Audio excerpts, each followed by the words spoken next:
Hello and welcome to part 3 of the Mini Lite 2506. This is going to be a quick video just showing some of the upgrades and things that I found were very helpful with this particular unit. So I'm going to start on the outside. There's not too many upgrades on the outside that I did, but one of them was I did put a small lock on the front. There is a cover here. This cover here will stay even when you're driving. I put in, don't really have the ability to show them, but I put in LP tank sensors, and they work quite well. They work both application on the phone and a control dial in the inside for just a hard analog type LED quick glance. There are two 6-volt AGM batteries. I believe they are 225 amp hours each. So with that AGM battery, of course, you don't want to run below 50%. So that gives me a good 225 hours without any damage to the battery. This particular closet, I did install a couple of command strip hooks for a broom and the rake, and then some command strip hooks to hang a few other items on there.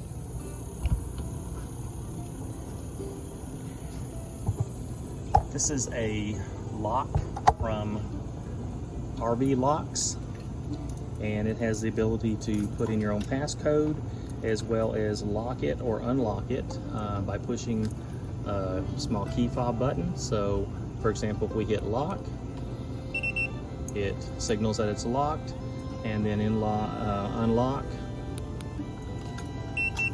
And this particular lock and unlock feature I found can work good 100 feet, 125 feet away from the camper. So if you leave the camper, forget to lock the door, it's a quick way of locking it. It only operates the deadbolt. It does not operate the handle lock. We put in bug screens for the furnace and for the hot water tank. And the only other last thing that was outside is my outdoor sensor. You'll see on the inside where that what that controls. This is the inside of the door. Just wanted to show when you lock and unlock it what it does. So I'm going to lock it, and you'll actually see the red lever turn on its own, and you'll hear the beeping, and then of course unlock. So that's what's happening on the inside. A couple of other items that I put in is, you see the little octopus hangers. Those were factory, but the small hooks on top I put in to just give myself a few extra little hooks. I put in a keychain holder, and this is the Mopika Lp Gas Sensor. This was what I was talking about, that you can see and I just of course touched it, that's why they're lit up, but that shows you how full your propane tanks are. So if you just want to check tank 1, you push the button, it runs a cycle, and then tells you how full it is. The app that comes with this can also be set to send alerts on your smartphone when it detects that it's below a certain percentage. That way you know to come outside and change your tanks over. In the kitchen, I put in a weather radio, and when I stop at a new campground, all I have to do is just find the local weather station for the SAME alert, and then I turn it on. And just as an example, like right now I have it off, but I can hit it and it gives you the weather. So that one is Velcroed down to where all I have to do is, like I said, set the individual weather station when I stop, and I keep it plugged in. The small decorations put in here, the paper towel holder, this is all off Amazon. Same way this is all held down It's just so I don't have, you know, wanted to have less things to have to take in and out when I stop at a campground or I'll leave. I don't want to have to, you know, spend 2 hours trying to pick up everything. I wanted everything to be, you know, fairly secure, where I had very minimal things to pick up and take down. Other than, of course, in the kitchen area, the storage baskets, which I showed in a previous video that I put in one extra hook. That is the Furrion 7-inch camera system. One of the future upgrades I'm going to be doing right now, I have just the rear camera, but here in a couple of weeks I'm going to be putting in the 2 side cameras. Those not only will help with backing up and seeing on the side, but I plan on using them as a essentially as a security monitor when I'm inside. I can plug that in the bedroom, and both the back camera and the side cameras are, with the Furrion system, are motion activated. Now, one little trick that I had to figure out how to do was I ended up buying it's called an RV switch. It's for the running lights, and I know it's just it's kind of a glorified way of cross-circuiting a couple of items in your 7-pin connector. Some people just simply use a fuse, but I didn't want to have to go around constantly figuring out which 2 circuits to put together. So I bought a switch. I should have that here in the next week, and that switch will operate my running lights off of the battery as long as I have that switch on. The camera, of course, the Furrion cameras are only powered when the running lights are on, so it'll give you some very low-level light at night. Shouldn't bother anybody else because it's going to be, you know, pretty dim running lights. But the good thing, like I said, is it will give you motion sensor with sound on both your side and your rear cameras, so that if there were anybody happened to walk around your RV at nighttime, it would flag and turn the screen on immediately and send you a little beep. So for the kitchen area, that's pretty much the extent of the upgrades that I've done in here. Now, this is the weather station that I showed you the outside sensor for. You can see it's quite a humid day here. It's been raining a lot.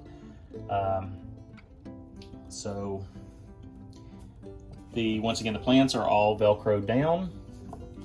Inside the refrigerator, I did put in some storage baskets. I found on eBay, as well as a egg carton basket. So just a way of holding some items in there without them being able to fall. Down here is let's see if I can get it in focus here. Down here is the Levelmate Pro. Let's see there. That is an automatic leveling system. As far as alert, I shouldn't say it doesn't automatically level you, but it allows you through Bluetooth to connect to your phone, and when you pull into a site, you instantly know, you know, left or right where you're off as far as front to back. Front to back, of course, is easy to set just with your jack, but left to right is where you use your levelers. I use the Anderson levelers. So in my case, all I have to do is just put the leveler up under the ramp up under the wheels, and then still sit in my truck and back up until the Level Pro tells me I'm level. You're not having to get in and out of the truck, you know, 15 times and putting a regular level on the floor, and it will get it just absolutely perfect. But Levelmate Pro, got that off of Amazon as well. Highly recommend it. It works real well. This particular one, you can put rechargeable batteries in, or run it just off the USB. But I just use it for regular batteries, and I turn it off. The reason I mounted it where I did is because it allows me, when I pull in and I have my stairs up, I can still have access that I can reach between the stairs and still touch it and turn it on. So I turn it on while I'm, you know, putting the levelers under the wheels if it's needed. And the spot that I'm in right now was perfectly level, did not need to do anything whatsoever. Okay, so now we'll continue into the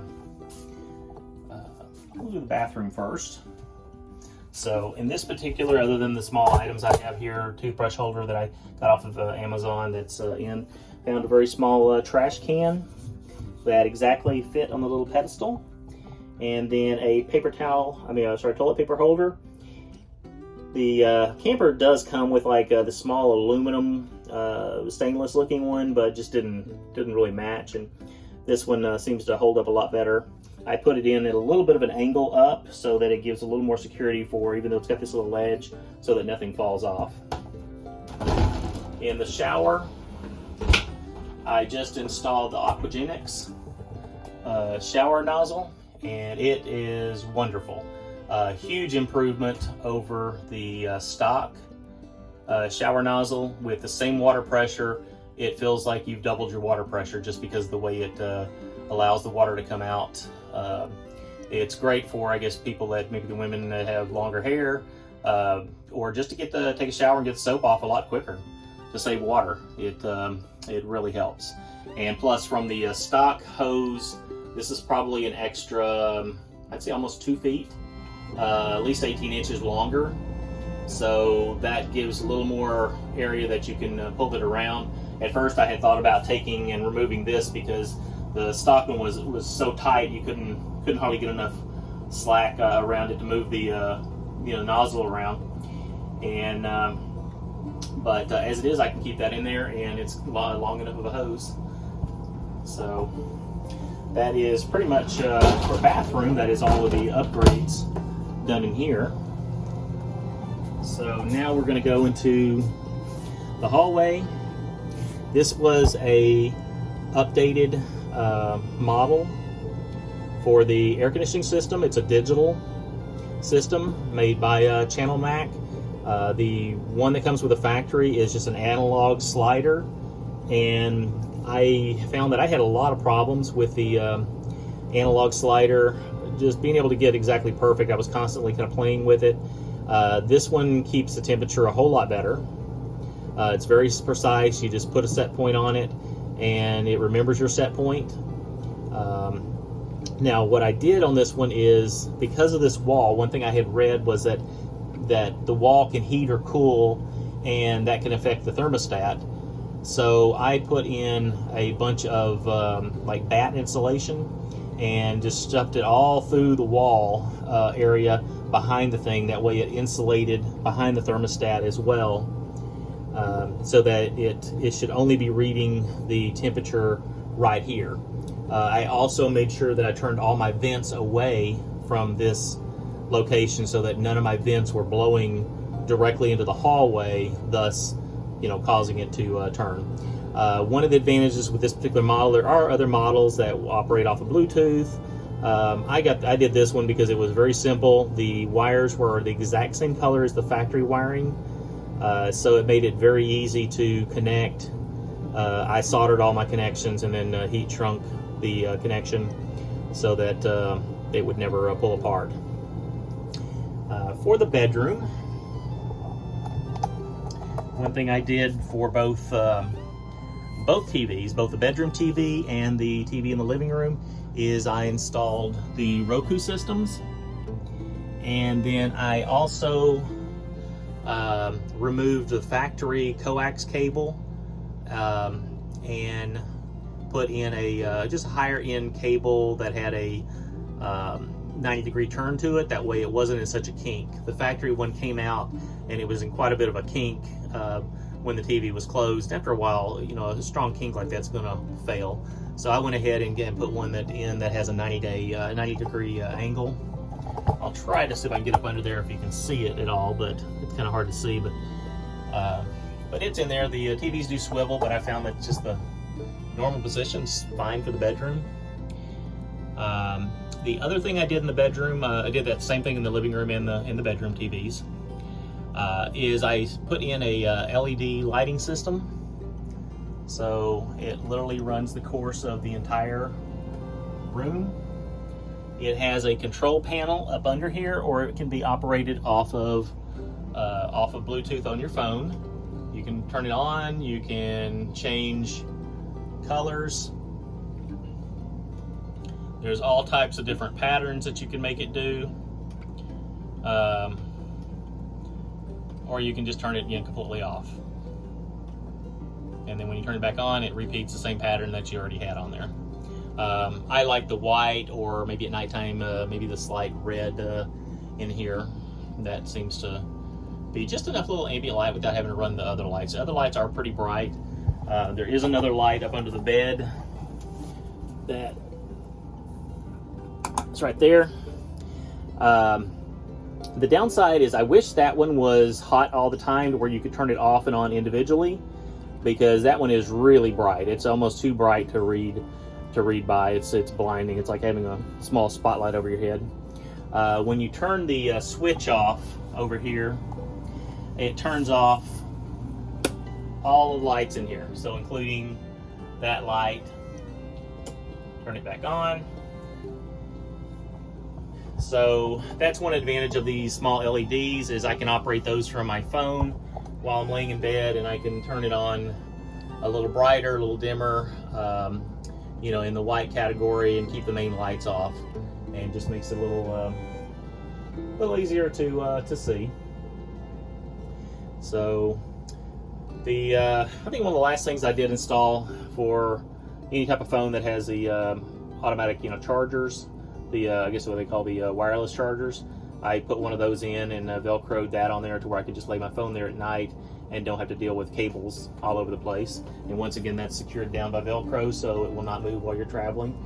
And you can see I put in a couple of more hooks there for the bedroom. So you never have enough hooks to hang, whatever hat or just whatever, extra cable, whatever you need to hang over there. That is about it. I guess one last thing, that is a separate LP detector that I put in. That's a battery operated one only, and just wanted to have a separate one as a backup in the bedroom. And that is about it for the major upgrades. I mean, there's some small things, like I bought a oven temperature sensor there so that you could tell what the let's see if I can get a little better picture of it. That way you can see what the temperature is in the oven. And that's about it. If you have any questions whatsoever, feel free to write in the comments, and I will try to answer them the best I can. Thank you for watching.